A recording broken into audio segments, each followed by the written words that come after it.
Bienvenidos a otra cita con Enigmas de la Historia. En nuestra búsqueda por intentar sorprenderles, a veces tropezamos, afortunadamente, casi sin querer, con temas o personajes fascinantes. Ese es el primer caso de hoy. ¿Se imaginan ustedes a un judío afiliado al partido de Hitler? Pues eso, empezamos Enigmas de la Historia.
En estos días he tenido la oportunidad de conocer un personaje realmente algo desconocido, al menos para mí, de la siempre llena de momentos interesantes historia nazi. Pues como les decía, llegó a mis manos un libro que me ha fascinado, la verdad. Es una novela histórica de Gervasio Posadas llamada El mentalista de Hitler.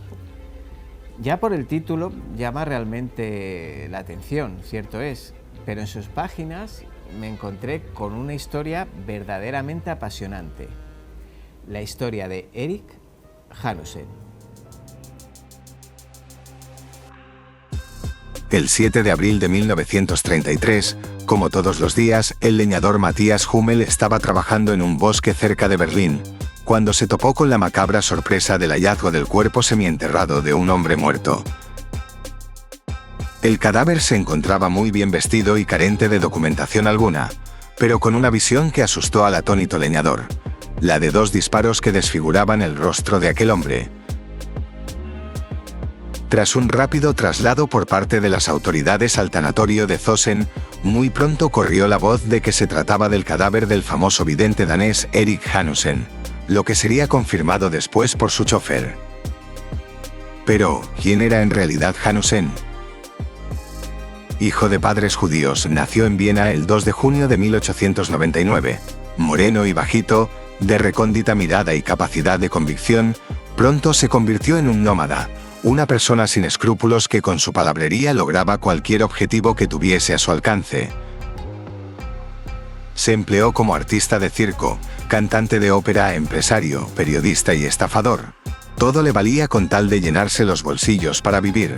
Pero sería con la Gran Guerra, en la que sirvió en el ejército austrohúngaro, cuando este embaucador se dio cuenta de sus dotes de palabra y control sobre los demás, y pensando que su apellido judío podía perjudicar sus planes, se inventó la personalidad de un noble danés, Erich Hanussen, nombre que le acompañaría hasta la tumba.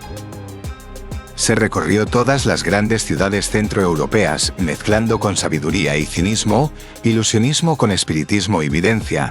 Actuó en circos, cafés y teatros, lo que le convirtió en uno de los adivinos más famosos de Europa. Hasta tal punto llegó su ego que llegó a creerse que poseía poderes. En pocos años adquirió una fortuna considerable, lo que le hizo aterrizar en Berlín y empezar a codearse con los poderes que empezaban a crepuscular. Uno de los asiduos a sus sesiones con el que trabó amistad era el conde prusiano Wolf Heinrich von Helldorf, un colérico antisemita jefe a la sazón de las SA berlinesas. Hanussen se afilió al Partido Nacionalsocialista, aportando documentos falsos para probar una arianidad que obviamente no tenía. En 1932, vaticinó la subida de Adolf Hitler al poder. Algo para lo que no había que ser adivino, pues el NSDAP era el primer partido del Reichstag. Pero su excesivo exhibicionismo provocó la indignación de los medios de izquierdas, que airearon a los 4 vientos el origen judío de Hanussen. La noticia provocó la incomodidad de ciertos gerifaltes nacionalsocialistas, pero en principio consiguió capear el temporal, aunque todos esos rumores le habían granjeado enemigos tan poderosos como Hermann Göring y Joseph Goebbels. El 26 de febrero de 1933 llegaba al pináculo de su carrera en el llamado Palacio del Ocultismo, un palacete que tenía dispuesto como sede de sus actividades.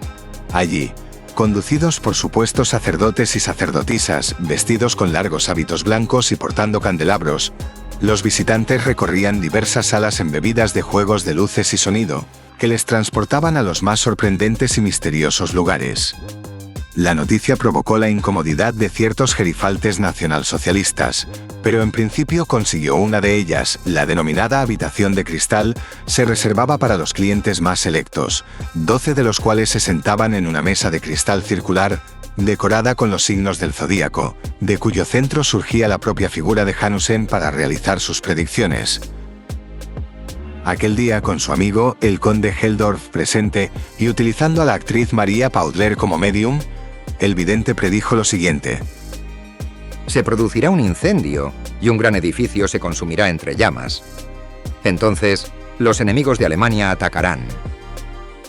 Hubiera sido una predicción más, de no ser porque sobre las 21 horas del día siguiente el Reichstag en efecto ardió. La profecía se había cumplido. Como ustedes saben, y pues si no han tenido la oportunidad de conocer esa parte de la historia, yo se lo comento, el incendio del Reichstag proporcionó la subida al poder de Hitler, pero también fue el principio del fin de Hanussen, en el sentido de que era probable que fuesen los nazis los responsables del incendio, algo que realmente aunque siempre se ha sospechado, nunca se ha podido probar. Y claro, obviamente de que el vidente conociera de antemano su plan. Su vaticinio dejaba abierta la sospecha de que él sabía que los miembros del partido nazi estaban preparando el incendio y pues quiso adelantarse para mejorar su posición profesional. Finalmente, el 24 de marzo fue detenido por hombres de las SA, ya en su propio apartamento, y sometido a un inhumano interrogatorio en el que se le acusó de colaborar con los comunistas y de haber escondido sus orígenes judíos al ingresar en el partido nazi. Curiosamente fue puesto en libertad para ser nuevamente detenido a la mañana siguiente y esta vez ya para ser asesinado. Al parecer por orden de Karl Ernst, sucesor del conde Elford, al frente de las SA y en complot con aquel. La casualidad en estos casos siempre tiene fama de burlona. Los dos máximos implicados en su muerte tampoco acabaron bien. Ernst sería fusilado por sus compañeros a raíz de la noche de los cuchillos largos, mientras Helldorf sería ahorcado por las SS por su participación en el golpe de Estado contra Hitler del 20 de julio de 1944.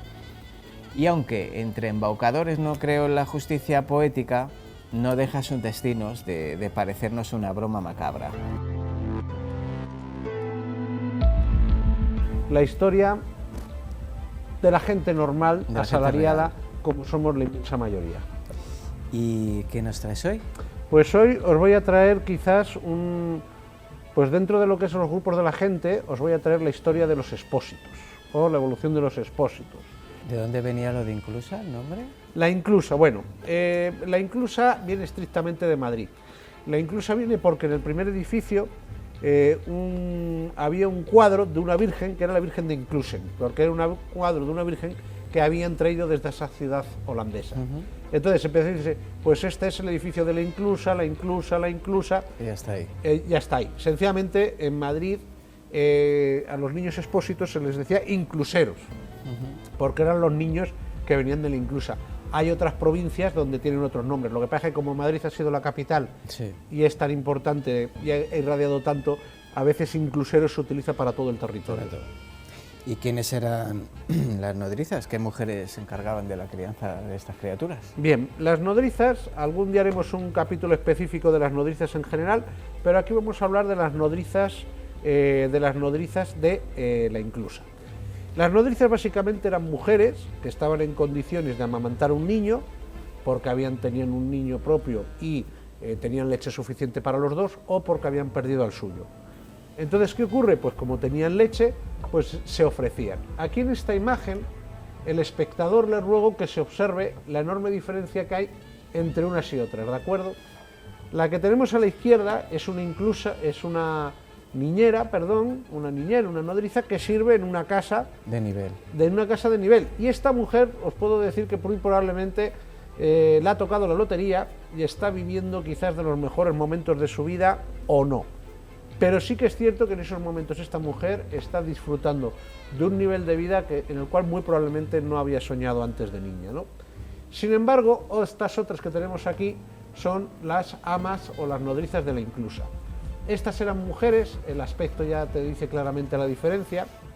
Estas eran mujeres que generalmente no podían colocarse en casas porque las casas eran muy exigentes a la hora de elegir una nodriza, y las que no podían colocarse en una casa particular intentaban colocarse en la inclusa.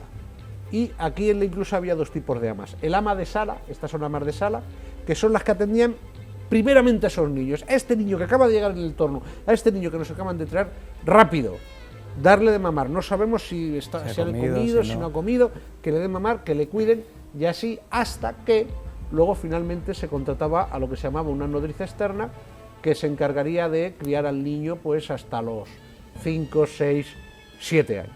5, 6, 7 años. ¿Y qué nivel de mortandad tenían estas criaturas? Pues, a ver, el nivel de mortandad era terrible. De hecho, hay algunos historiadores que hablan de que realmente las casas cunas, las casas de beneficencia, debería habérseles puesto otro nombre. ¿Por qué? Porque la mortandad era sencillamente espantosa. Esta imagen que tenemos aquí es la imagen de una nodriza ya rural. Este es un cuadro italiano precioso, a mí me encanta, y es una nodriza rural, es una mujer campesina que o ha perdido a su hijo o tiene leche para amamantar a los dos, y sencillamente está amamantando a un niño de la inclusa, a un niño expósito, a un niño de las casas de beneficencia. Estas historias a veces terminaban bastante bien, porque estas nodrizas que habían perdido a su propio hijo se encariñaban con este niño nuevo que le habían criado, y a veces, muchas veces, pues lo adoptaban. Con lo cual, pues este era un buen fin para un niño de expósito. Mortandades, pues mira, hay que tener en cuenta una cosa, en condiciones normales, la mortandad en términos históricos, hasta bien entrado el siglo XIX, el 50% de los críos morían antes de cumplir los 5 años. En condiciones normales. Sí. En las inclusas, pues un 80 o un 90%. Una barbaridad.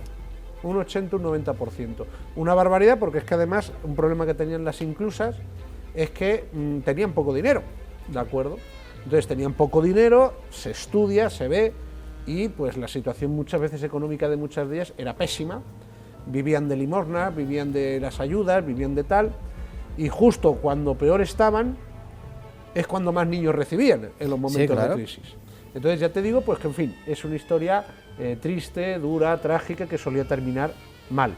Esta foto, el que sea madrileño a lo mejor lo reconoce, es Cascorro, quizás uno de los niños incluseros más famosos. Cascorro es un niño de la Inclusa de Madrid. Cascorro, sencillamente sus padres le abandonaron. De Cascorro sí se sabe quiénes eran sus padres, porque dejaron unas notas diciendo: este niño llámese Eloy Gonzalo, llámesele Eloy Gonzalo, y si espero poder ir a recogerle algún día. No fueron nunca a recogerle, le adoptó una familia, y dentro de lo que cabe, pues Eloy Cascorro, digo Eloy Cascorro porque muchas veces le llamamos Cascorro por la plaza. A Eloy Gonzalo, pues bueno, llegó a alcanzar la vida adulta, que no era mal objetivo para un expósito. Sí, eso te iba a preguntar. ¿Y una vez que se terminaba ya el periodo de lactancia? Bien, pues una vez que se había terminado el periodo de lactancia, la nodriza rural volvía a la casa cuna, casa de misericordia, inclusa casa de expósitos, la que fuera, y hacía entrega del niño. Y aquí ya pues tenemos variantes según las zonas. ¿Por qué? Porque cada una de estas casas se organizaba de formas distintas. Había casas que dependían de una cofradía, había casas que dependían de ayuntamientos, había casas que dependían de un obispado, etcétera, etcétera, etcétera. Eran muy variados. pero por centrarnos en el caso de Madrid, que es el más conocido, a los niños les entregaban al Colegio de los Desamparados. Evidentemente el nombre no puede estar mejor puesto. Ahí estos niños, pues bueno, se les daba una formación, se les intentaba enseñar un oficio, estaban disponibles para la adopción y se les intentaba también, pues por ejemplo, si acudía algún artesano, decir, oiga, pues yo quiero un aprendiz, mira, tenemos estos niños, ¿te interesa alguno? Y se intentaba darles una salida. A los 20 años, en todo caso, alcanzaban la mayoría de edad y pues ahí ya era, muchacho, ahí tienes el mundo. Todo tuyo. Todo tuyo. ¿Y las niñas? Las niñas, en el caso de las niñas de Madrid, iban al Colegio de la Paz. Básicamente, su trayectoria era la misma que la de los niños, pero con un sesgo de género. Se preparaban para otra cosa. Se preparaban para otra cosa. Se les formaba sobre todo para que pudieran ser criadas y sobre todo se les empleaba muchas veces como criadas. Iba la gente y decía, oiga, mire, que quiero una criadilla, quiero una criada. Y se las contrataba como criadas.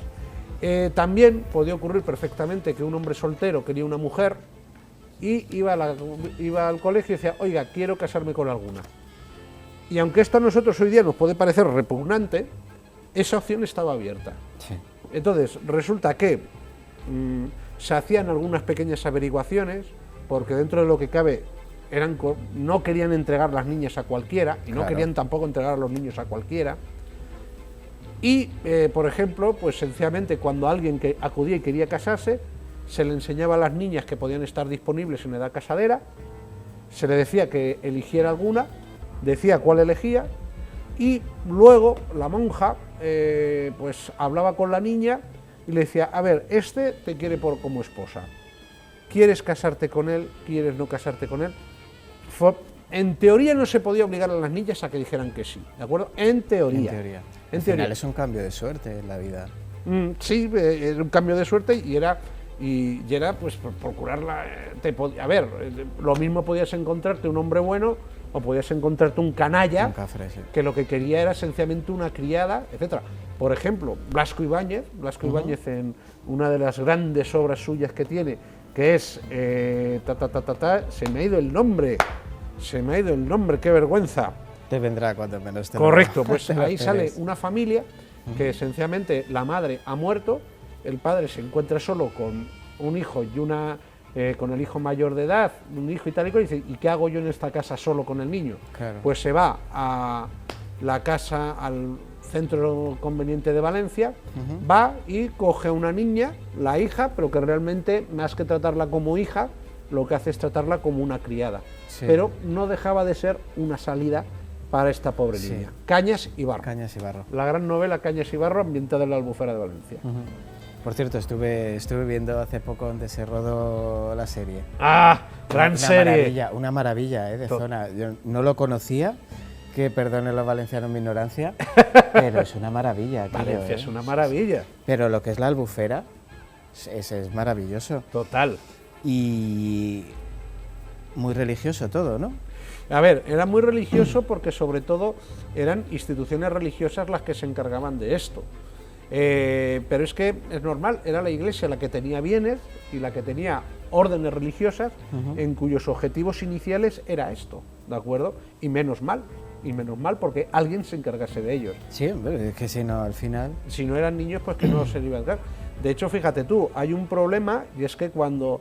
esto no te pensaba citar, pero en el siglo XIX, cuando se produce la desamortización, para el espectador, básicamente el Estado dijo, vamos a ver, la Iglesia tiene demasiados bienes, hay que acabar con esto, y a la Iglesia se le arrebataron casi todos sus bienes inmuebles y muchísimos bienes varios, ¿no?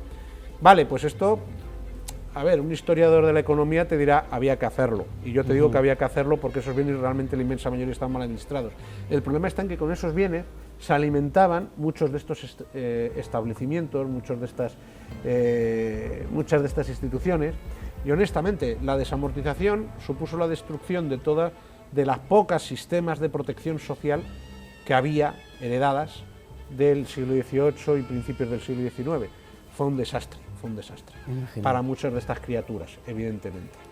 Lo que me di cuenta como cada vez que vienes, es que rompemos muchos mitos y creencias pues, sobre la Inquisición, perdón, sobre la Inquisición, sobre la Iglesia.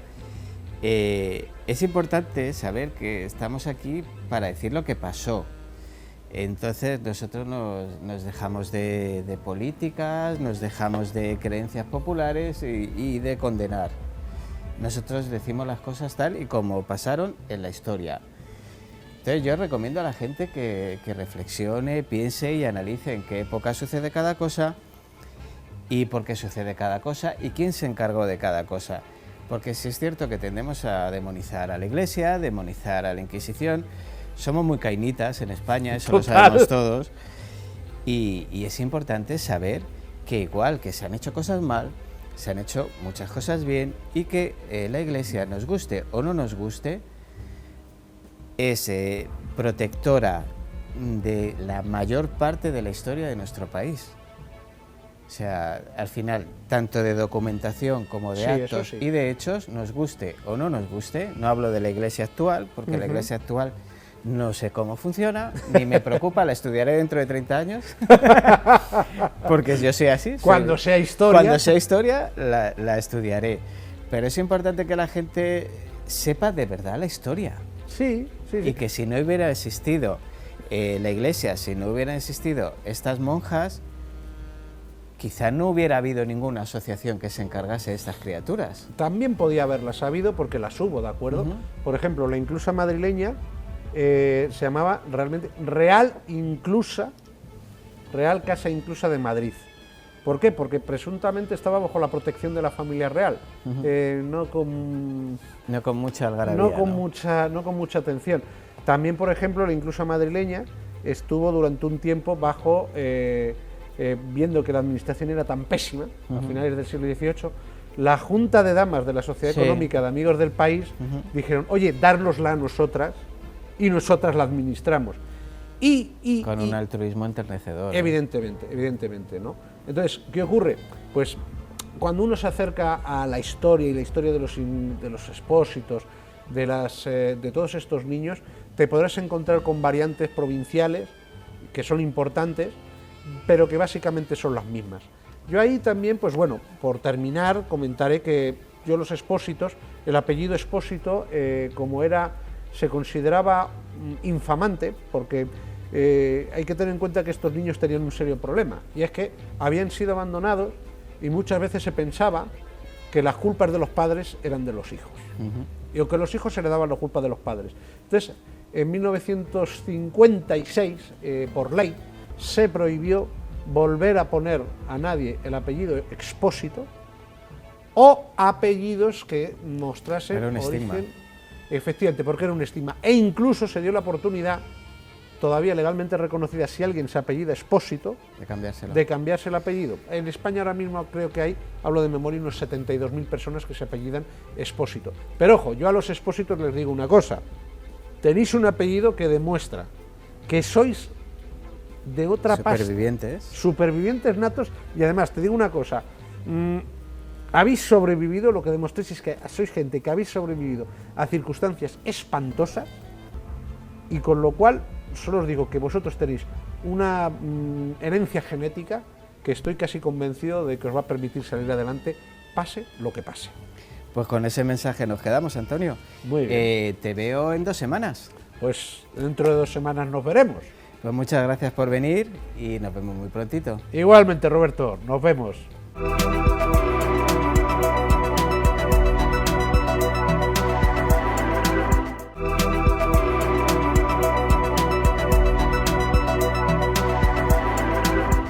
Ahora quiero comentarles un caso que siempre me ha resultado realmente curioso. Yo lo conozco desde niño y creo que les va a sorprender. Es el caso de los Iluminados de Tolox y cómo llegó el fin del mundo, presumiblemente, o iba a llegar a Tolox.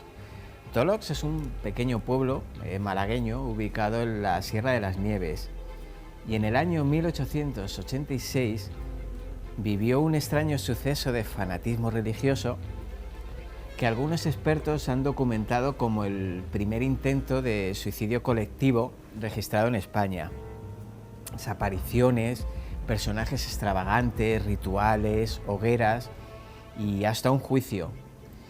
Pues estos son los ingredientes de uno de los misterios más enigmáticos y emocionantes de nuestro país.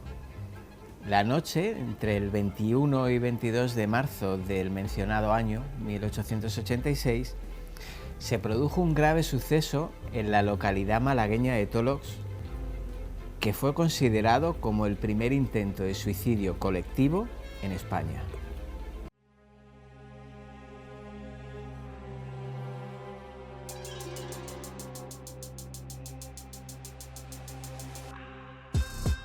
En el año 1885 se presentó en Tolox un sujeto que se hacía llamar Padre José. Cargaba a sus espaldas una imagen de Cristo de tamaño natural. El presunto sacerdote no tardó en impregnar con su evangelio a la crédula y temerosa población. Su inquietante mensaje insistía en la necesidad de la salvación ante el advenimiento inminente del fin del mundo. Si querían ser salvados y perdonados, solo tenían que brindar donativos a tan dogmático hombre. En esta atmósfera de perdición y perdón aparecen también otros dos personajes: el hipnotizador, Mateo Romero, y la espiritista y echadora de cartas Teresa Vilatoro, que enseguida fueron atendidos por los vecinos como el santo y la santa, y junto con el Padre José se unieron en las soflamas y oraciones que llevaban al perdón de tan impenitente población. Según los testimonios de época, el Padre José, mientras el pueblo rezaba reunido, entraba en trance y comenzaba a divulgar los mensajes que la Virgen María y Jesús le dictaban. Poco a poco, sus mensajes fueron entrando en el corazón de las buenas personas de Tolox, que ante el temor de un inminente apocalipsis empezaron a rezar diariamente en sus casas pidiendo ser ellos los elegidos para la salvación. Con el tiempo empezaron a destacar entre los habitantes del pueblo un grupo de beatas a las que se denominó las Cuatro Columnas, entre las que destacaba Micaela Merchán, mujer que acabaría teniendo un papel notorio en los sucesos. Ese grupo de mujeres afirmaba recibir en sus casas una serie de cartas, supuestamente enviadas por Santa Teresa, cuyos mensajes apocalípticos difundían por el pueblo mediante habladurías. Pero transcurridos 6 meses, en agosto, como ha quedado documentado en los archivos del expediente, ocurrió algo que cambió el rumbo de los iluminados. Miguel Soto Martín, conocido como El Pilonso, un jornalero de 24 años natural de Tolox, aseguró haberse encontrado en un camino con el niño Jesús, a quien identificó como el niño de la bola, y quien casualmente también anunció la llegada de importantes acontecimientos. Ante la noticia transmitida por el jornalero, su padre acudió al lugar de los hechos y aseguró haber encontrado a una señora vestida con un manto marrón de luto, que también realizó los mismos presagios sobre el fin de los tiempos, y que le rogó que en compañía de otros vecinos, provistos de velas, acudieran al cementerio a rezar. La experiencia de Miguel Soto fue tomada por sus compañeros de oraciones como la señal definitiva de que la llegada del juicio final era inminente. La presunta Virgen también rogó que acudieran a uno de los vecinos más ricos del pueblo para que le pidieran un reloj de oro como ofrenda. El propietario de la joya se negó y no dudó en montar un auténtico escándalo que, al parecer, fue el motivo de la huida de Tolox del Padre José, que terminó refugiándose en el lugar donde más tarde se desencadenaron los hechos relacionados con los iluminados. Poco después, la ya citada Micaela Merchán hace público que en la noche del 23 de marzo llegaría el fin del mundo, por lo que citó a los integrantes de esta especie de secta, unos 25 vecinos, a reunirse en un lugar situado junto al río Verde, con el objetivo de poner fin a su vida, tras lo que recibirían un maná celestial que les permitiría no tener que trabajar nunca más. Todos allí debían quemar y abandonar sus pertenencias, incluso sus ropas, pues ante Dios y para alcanzar el cielo, había que comparecer desnudos. Poseídos por el burdo fanatismo, bailaron alrededor del fuego. Entablaron ritos y rezos. Tras consumir hierbas alucinógenas, prendieron fuego a las chozas de la propiedad del esposo de Micaela Merchán. Quemaron algunos animales domésticos y llegaron a infligirse castigos corporales, que motivaron la aparición de lesiones en algunos de los partícipes de tal siniestra asamblea, en la que incluso alguno intentó arrancarse la piel a jirones.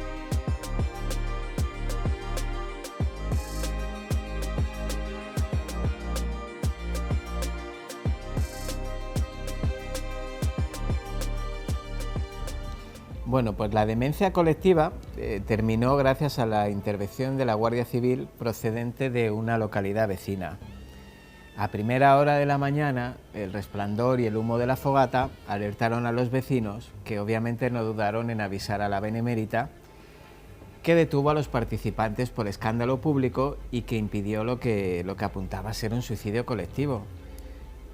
Tras el juicio celebrado por la Audiencia Provincial de Málaga, les recomiendo que busquen y lean el sumario porque es muy curioso y muy esclarecedor, pues todos los allí detenidos serían condenados por delitos menos graves que el de escándalo público. Cuando se emitió la sentencia, 13 fueron los condenados y 6 los absueltos. Entre los absueltos se encontraba el pobre Miguel Soto estos son palabras de la sentencia, por ser fácil de hipnotizar. Los otros 6 obraron sin sensatez y volvemos, según la sentencia, por lo que se absuelven y se mandan a entregar a sus respectivas familias con encargo de vigilarlos y educarlos. Micaela Merchán fue responsable del delito de lesiones, únicamente. ¿Y el padre José?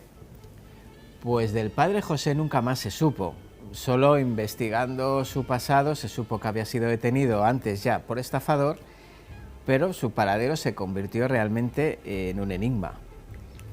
Hoy nos visita en el plató de Enigmas de la Historia Johnny BL. Johnny BL es el escritor de este libro que tengo aquí, Actos Macabros de la Historia.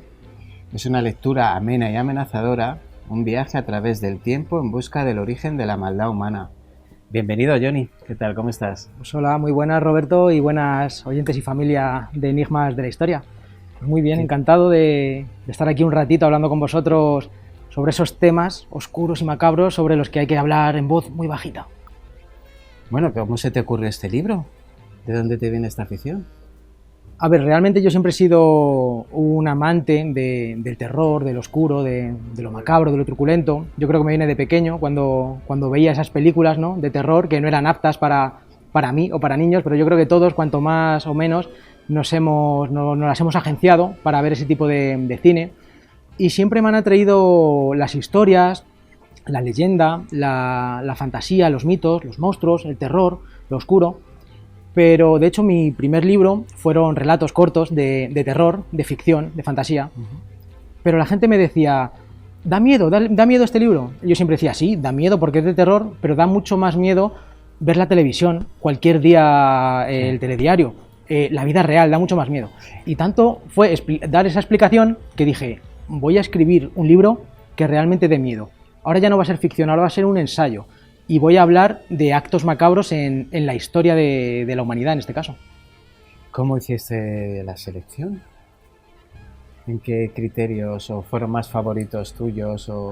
No, realmente la premisa o el punto de partida fue... Este libro lo escribí el primero salió hace 2 años, en el 2022. Y estaba en una época de mi vida que creo que muchas personas quizá lo vivan, que lo ves todo negativo, todo te parece mal, pierdes la fe en la humanidad, nada más que ves todo oscuro, todo mal.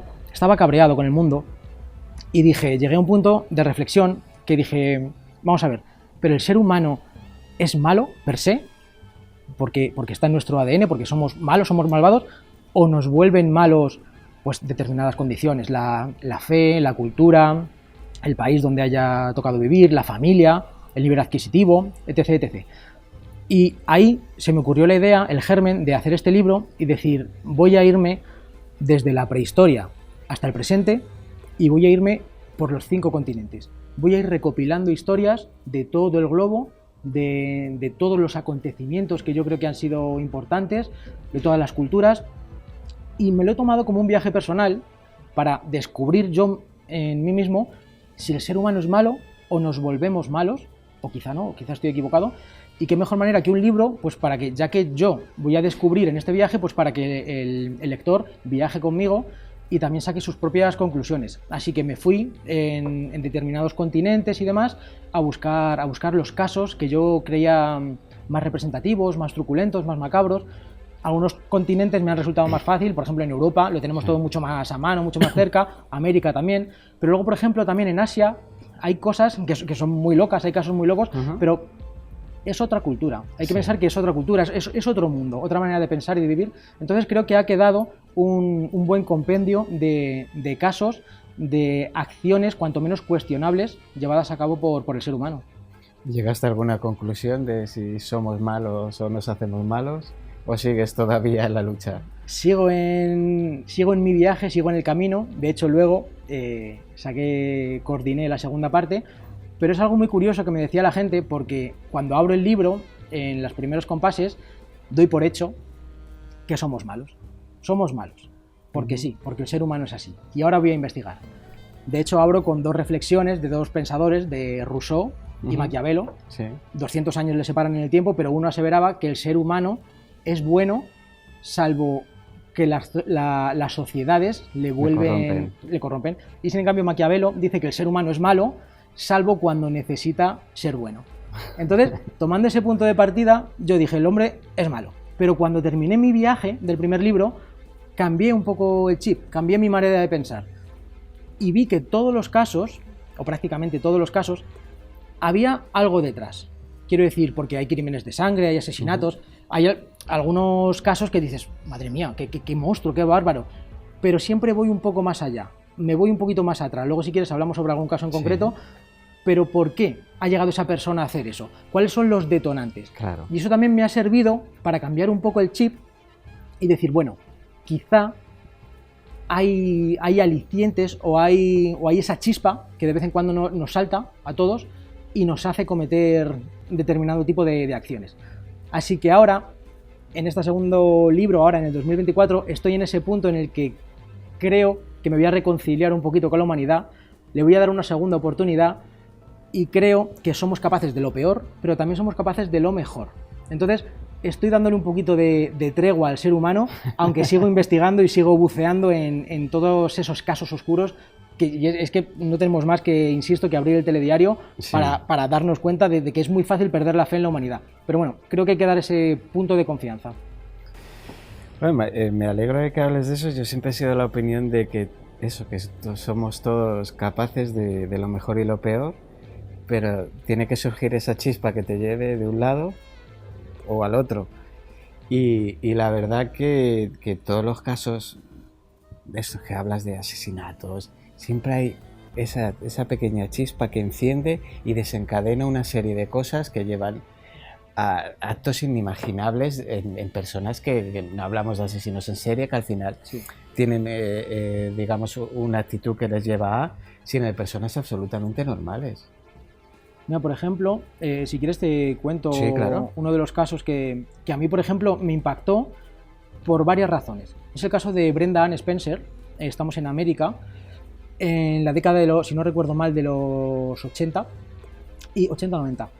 Y esta chica, adolescente, la habían expulsado del instituto y ella vivía en el piso con su padre justo enfrente del instituto.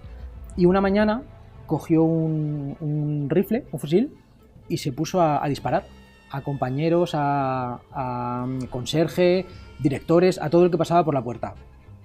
Este caso es curioso porque, bueno, se atrincheró, estuvo un montón de horas, cercaron el edificio y demás, no quiero aburrir, pero bueno, finalmente cuando ya la consiguieron coger, a cambio de una hamburguesa, porque ya el hambre acuciaba, bajó. Y un periodista le puso la alcachofa, cuando ya estaba esposada, hay una foto muy famosa, y le dijo, ¿pero qué has hecho? ¿Pero por qué has hecho eso? Imagínate, es un adolescente. Claro. Y dijo, porque no me gustan los lunes. Lo curioso de este caso es que hay una canción que se llama I Don't Like the Monday, que se hizo muy famosa, y estuvo prohibida mucho tiempo, pero luego ya se volvió un número 1, y fue a raíz de esta frase de no me gustan los lunes. Entonces este caso a mí me chocó mucho decir cómo una niña, una adolescente, es capaz de asesinar a sangre fría y cuando le dicen ¿por qué lo ha hecho? ¿Tienes algún remordimiento? Porque no me gustan los lunes, porque me aburría. Entonces en el libro buceo un poquito la historia de Brenda Ann y descubrí pues que bueno, venía de una familia desestructurada, que no estoy excusando, evidentemente no es excusa para nada, pero venía de una familia de padres separados. Su padre no es que la maltratara, pero no era un padre ejemplar con ella. Son atenuantes. Efectivamente, y todo suma. Su padre fue el que le regaló la escopeta en un intento de que ella compartiera sus gustos. A ella la expulsaron del instituto, ella coqueteaba con las drogas, un poquito con el alcohol. Ella ya tenía varios antecedentes de pequeños actos de vandalismo, nada muy acuciante, pero ya te van dejando miguitas de microactos extraños, ¿no? En el instituto, y después le hablaron de ir a un profesional, un psicólogo, un psiquiatra con su padre y demás. Su padre siempre se negó, no creía en esas cosas, todo estaba bien. Entonces, al final, son miguitas de pan que nadie hace caso, nadie sigue, y acabó en esta tragedia. No estoy diciendo que cualquier persona que esté en esa misma situación, porque niños o adolescentes de padres separados que coquetean con las drogas hay decenas.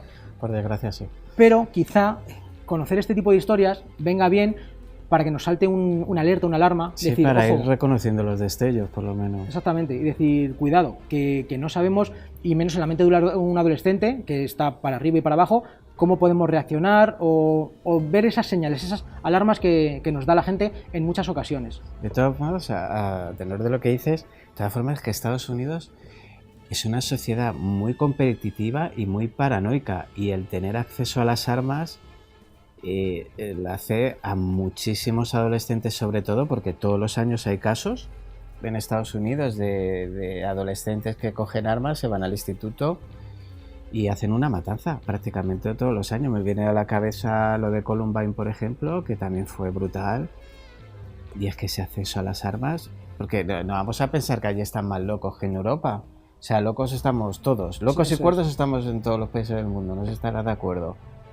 Pero el acceso a las armas... Es un debate que está, y de hecho cada 3-4 meses vemos algo en las noticias. Sobre todo ahora que vienen elecciones. Sí, y siempre se reabre el debate, armas sí, armas no. Lo que pasa es que la sociedad americana, sobre todo en la América profunda, lo tienen muy interiorizado, lo llevan muy a su defensa. Es muy suyo. Pero luego, claro, vemos todo este tipo de cosas. También a mí me gusta mucho hablar de psicología, de un poquito de la mente humana, y está el síndrome de Amok, que se da sobre todo en adolescentes o en chavales que están sufriendo acoso, sufriendo bullying, maltrato psicológico sobre todo, y lo van aguantando.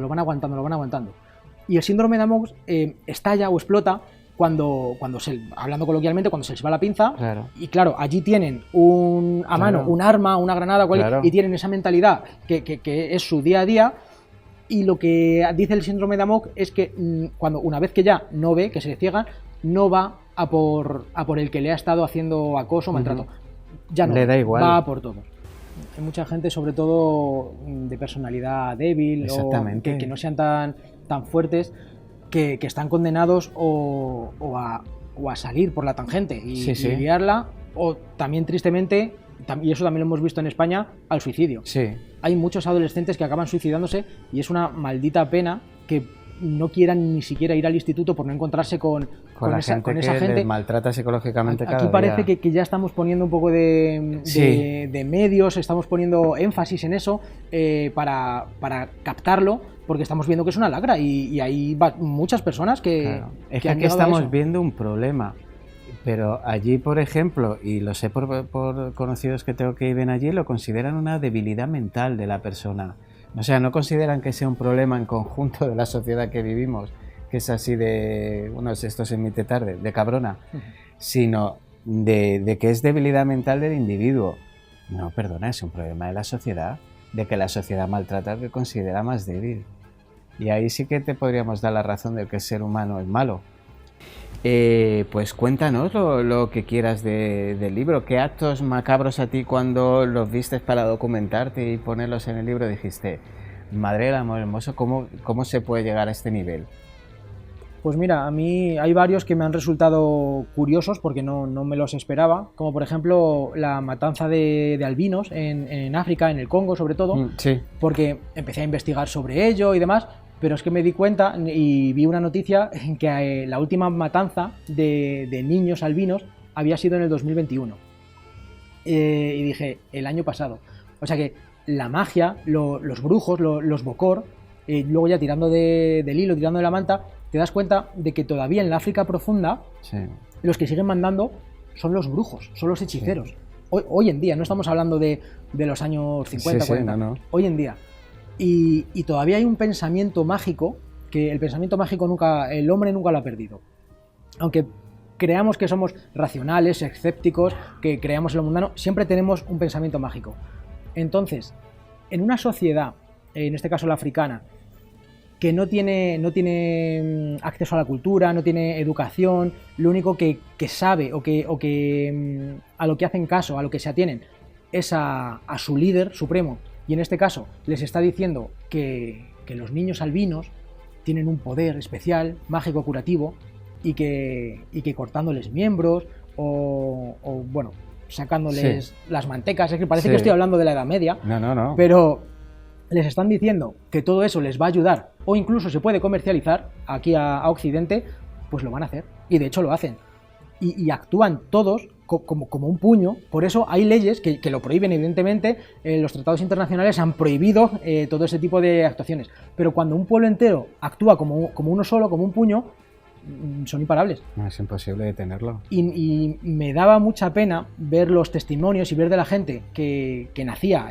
con albinismo en África, ya no solamente porque les maten, porque les tratan como si fueran amuletos andantes, sino porque no tienen acceso a cosas esenciales, como por ejemplo crema solar.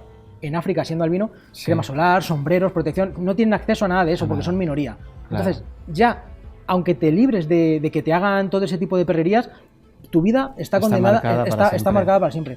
Entonces, me sorprendió, porque yo pensaba, iba a buscar ese tema y tal, buceé y dije, ostras, pero es que en el 2021 ya ha habido asesinatos de albinos. Y fue una de las cosas que me sorprendió, el presentismo con el que hacemos prácticas medievales. Bueno, y dices que hay un mercado europeo, occidental, imagino que europeo y americano de... No me digas. Y de cualquier tipo de cosas. Hemos hablado de albinos, de albinismo, pero bueno, de animales también, cuerno de rinoceronte, o no sé qué era, la bilis esto no estoy seguro, del oso, o la bilis de cierto tipo de animal. Hay mercados negros, pero brutales, que destripan, matan, desmiembran a animales simplemente por eso, porque dicen que son afrodisíacos para hombretones blancos europeos, o bueno, no tiene por qué ser europeos, pero ya me entiendes. Sí, pero sí. Y donde hay mercado, no hay escrúpulos. No, de verdad que nos hemos creído que el planeta es nuestro. Sí, evidentemente. Y seguimos creyéndolo. Al principio, cuando el pensamiento era horizontal, cuando se adoraba a la madre tierra, a la Pachamama, a la lluvia, la mujer era idolatrada, era una diosa. Porque claro, imagínate en los primeros homínidos, cuando... Es que crea vida. Crea vida. Una mujer que crea vida era idolatrada. Y cuando todo eso ya fuimos evolucionando, cuando el pensamiento dejó de ser horizontal, empezó a ser vertical, empezamos a mirar al cielo, empezamos a creer en algo más, que estábamos ahí por algo o por alguien más. La mujer empezó a ser considerada pecadora, mala, bruja. Ya en todos los mitos griegos, romanos, la mujer ya siempre estaba impura, siempre estaba a la sombra del hombre. Cualquier mujer que sobresalía era por su vileza, o eran magas o eran brujas, y ya desde ahí empezamos a denostar a las mujeres, y bueno, creo que hasta el día de hoy siempre así seguimos, evidentemente. Es una lucha que no terminará nunca. Yo tiendo a ser una persona muy optimista siempre, pero soy consciente de que es una lucha que no terminará nunca, porque escuchas a gente decir ciertas barbaridades que, bueno, mejor no reproduzcamos porque nos metemos en temas trending topic de política. Bueno, pasamos de este primer Actos Macabros de la Historia, que estoy deseando leérmelo, ya te lo digo, a este segundo, Más Actos Macabros en la Historia, que pones de la contraportada, es malvado el ser humano por naturaleza, lo que hemos estado hablando, y si nos volvemos más malos, pues por donde nacemos, pues por la crianza que tenemos, etcétera, etcétera. Pero esto ya es un libro diferente, ¿no? Claro. En el primer libro gustó mucho, la gente me dijo que le había gustado, le había reflexionado, le había dado que pensar, pero yo no dejaba de pensar que este había sido mi punto de vista. Yo he investigado todo eso, yo tengo mi opinión, y quizá, aunque no lo quiera ver, estoy sesgado por ciertos aspectos, ha sido mi valoración y mi opinión. Y entonces he dicho, vale, pues voy a hacer una cosa, ahora voy a pedir ayuda. voy a seguir con mis actos macabros, pero voy a pedir ayuda a un montón de amiguetes. Entonces me he rodeado de historiadores, de escritores, de psicólogos, comunicadores, me he rodeado de todas las personas a las que yo admiro, a las que yo respeto, y les he dicho, ¿queréis escribirme un acto macabro y queréis darme algo de vuestro campo, algo que hayáis investigado, algo que sea vuestro? También real, ¿no? Claro, evidentemente, todo real. Y me dais vuestra opinión y me dais vuestra valoración. Entonces he descubierto que en este libro tengo 35 invitados más yo mismo, tengo 36 relatos y cada uno de su padre y de su madre, como se suele decir, cada uno en un ámbito, cada uno en un campo diferente, y así surgió la idea de este segundo Más actos macabros, que por cierto es solidario. Pues me parece una gran idea. ¿Y fue fácil? ¿Se te adherió todo el mundo fácil o te costó? No, para nada, costó casi 2 años. Jolín. Pero muy contento porque había gente que yo veía inalcanzable y digo impensable que estén aquí. Y la verdad que muy guay. Mucha colaboración. Había gente que evidentemente pues, sí, claro, pues se quedó fuera, no podía, por tiempo, por compromisos, por editoriales, pero la mayoría de los que yo quería que estuvieran están ahí, y la verdad que todavía estoy alucinando de que todas estas personas hayan participado para mí, que a fin de cuentas no soy nadie. Al final son ópticas distintas de ver el mal o de lo que ellos consideran macabro o no. ¿Y cómo va la balanza de bondad y maldad natural del hombre? La gente tiende a creer que el hombre tiene una tara. Somos malos. Genéticamente preparados para el mal. Para el mal.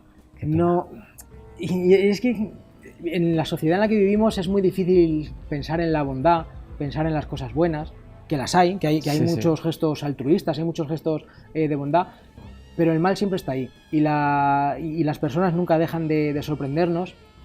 Y de hecho yo escribo en el capítulo que me toca, escribo sobre una vivencia personal en la que me ocurrió una tragedia y yo pude ver en primera mano la bondad y la maldad humana. Entonces me gustó plasmarlo en el libro porque ahí estaba la balanza, de decir, cuando te pasa algo malo, cuando estás un poco mal, cuando estás en el suelo, hay gente que viene a ayudarte, a darte la mano, pero hay otra gente que viene a aprovecharse de ti. Y ese capítulo es el que yo hago aquí en el libro. ¿Y del resto de compañeros que han trabajado contigo, cuál has dicho, qué caso has dicho, no me lo puedo creer? Pues Fernando Gómez, el escritor, trajo el caso de Issei Segawa, espero haberlo dicho bien, un japonés que mató, asesinó a una chica en Francia, en París, residía en París. He dicho no me lo puedo creer por lo rocambolesco de la historia. Él era japonés y vivía en París y mató a una chica. Él es el prototipo de asesino malo, malvado, vil y además caníbal. La mató, la descuartizó y se comió partes de ella.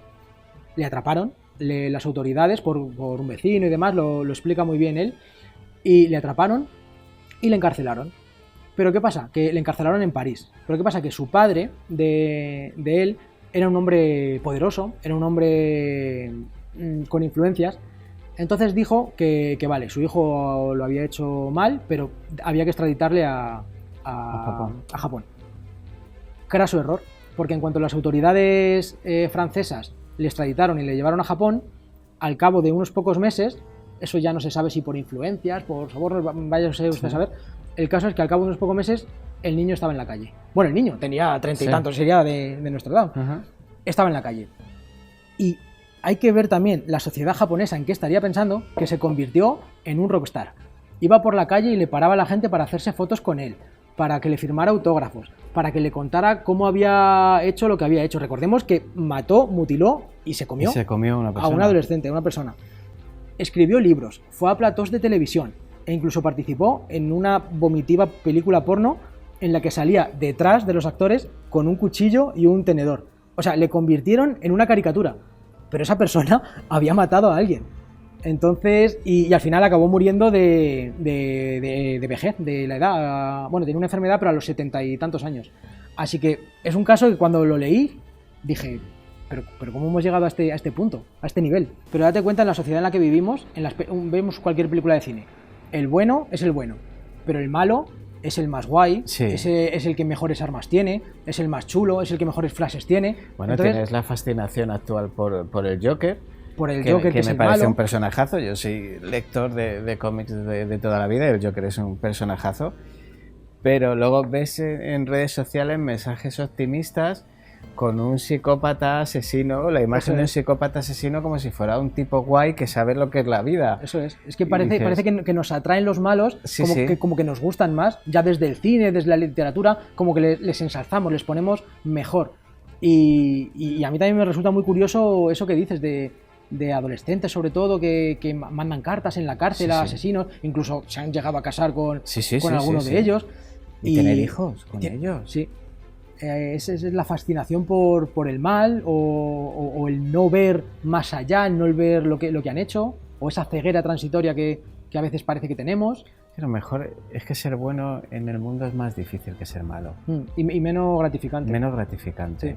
Al final, siendo malo, tienes esas satisfacciones al instante, porque como no tienes empatía por lo que te rodea, te da igual, lo coges, lo utilizas y lo tiras. Y ya has obtenido esa satisfacción. Pero en cambio, autocultivar tu bondad, tu ponerte en el lugar del otro es mucho más complejo, más laborioso. Es que quizá las pequeñas taras que tengamos nosotros, como la envidia, como pequeños actos de ira, son pequeñas taritas, pero que al final van desembocando en una maldad. O sea, si nos educan a que debemos ser o envidiosos, o a que tenemos Sí, que tener, sí. mi hijo tiene que tenerlo mejor. Competitivos. Sí, competitivos, lo que hablabas tú antes de la sociedad americana. Si tu hijo tiene el mío tiene que tenerlo más. Y Más. mejor. Y tú tienes que ser más todavía. Quizá estamos sembrando algo que luego no queramos recoger. Seguro. Bueno, vamos a ir terminando la entrevista. Vamos a intentar terminar con un mensaje un poco optimista. Que hemos sido muy... Lo más optimista es que los leáis los dos, ¿vale? El primero y el segundo, que os recuerdo que es sin ánimo de lucro ninguno, ¿vale? Y nada, recomendaros mucho Johnny. Johnny tiene redes sociales, si los quieres, para que te sigan y puedan ir viendo todas tus novedades. Pues mira, yo estoy como Johnny BL y si no como Radio Morgue. También hacemos ahí un podcast hablando de estos temas oscuros y macabros. Pues en cualquiera de las dos me podéis encontrar. Y nada, pues eso. Muchísimas gracias, Johnny, por venir y que te vaya muy bien, porque la verdad que has trabajado bastante y a ver si consigues que te cambie un poquito el chip y convencerte, o que la humanidad te convenza de que somos un poquito mejores de nacimiento. Sigo investigando. Este camino todavía no ha terminado y yo sigo con mi planteamiento porque creo que hay algo más allá. No somos ni negros ni blancos. Creo que en esa escala de grises creo que podemos encontrar la respuesta. Muchas gracias Nada, muchas a ti y al gracias a ti, equipo. Johnny. Y bueno, pues esto ha sido todo por hoy, por este programa. Les volvemos a dejar el correo como todas las semanas, por si quieren comunicarse con nosotros y pues, quieren mandarnos algún caso de su ciudad, de su pueblo, que les parezca curioso y que quieran que investiguemos un poquito. Y una vez más agradecerles su fidelidad, su complicidad y asegurarles que seguimos trabajando e investigando mucho más enigmas de la historia. Hasta la próxima semana.